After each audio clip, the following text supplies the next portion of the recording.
Thank you. Wow. Let's look at the sun. I'm Dane. I'm Mallory. And this is Drive-Thru Movie Review, and we just saw The Lion King in 3D. Which we didn't really need to see in 3D, I guess. No. It looked nice, though. It did look nice. It was very pretty.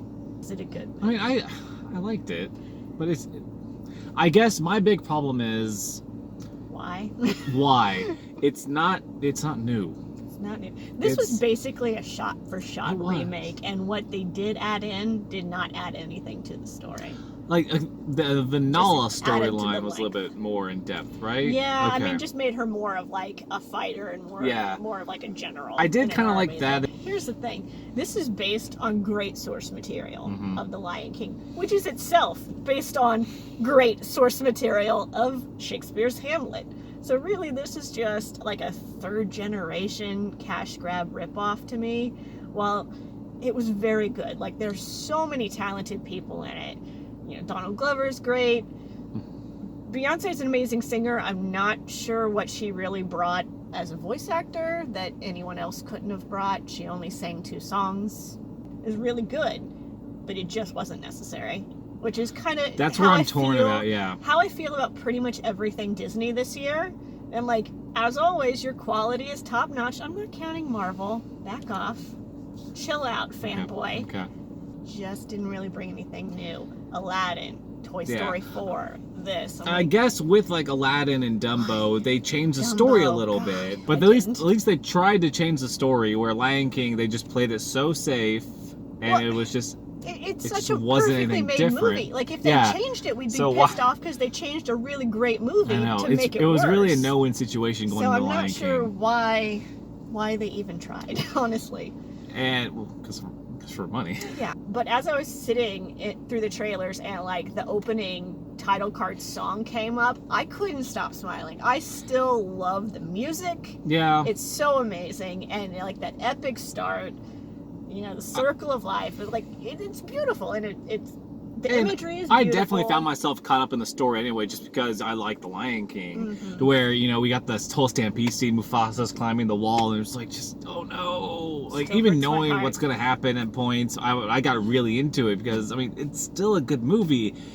I just don't know if it's worth going to see just a revamped version of it. This would be a really great first movie for small children. Like, you know, your first movie that your parents took you to? Do you remember your first movie? Aladdin was my first movie. Encino Man. Don't be like these parents. Drinking the juice. I was a little thrown off with the CGI at first, where I really felt like I was in the uncanny valley for like the first 15 minutes, because it's so good. Everything looks so real. Yeah. And then they're talking. And I like baby Simba, kitten Simba. So cute. It was so cute, but I love baby animals. I couldn't. So but he looks so weird talking. I just could not get into Kitty Simba, and that threw me out for a little bit. But obviously I got into the movie. There were times when it was so real that I almost felt like I was watching a documentary. And there was like a couple of scenes here where like, this is still going. Everything else is shot for shot, but the little bits and pieces that they do add just serve to make it longer. Like the fur, and don't add anything. The fur scene, get into the monkey. Like, it just kept going and going. Like, I guess this is the circle of life, but you could do better. The fur getting to the monkey via poop was just a step too far towards realism and circle of life for me. It's just like, I was very content with the wind just carrying it. The wind was fine, guys. The wind was fine. You did not need to add a giraffe eating it and then pooping it out and then a dung beetle rolling it to it. Unnecessarily long scenes, and then it felt like we rushed some stuff. Like, oh, Nala's here. Oh, we're going back to let's go find some king. Like, oh yeah, we got to the climax real fast. We spent 30 extra seconds on the dung beetle. Yeah, I really loved. I did start laughing really hard when Timon started singing "Be Our Guest" instead of doing the luau dance from the original, when he took on the French accent and sang "Be Our Guest" when they were luring the surprise. The Disney live-action cinematic universe begins here.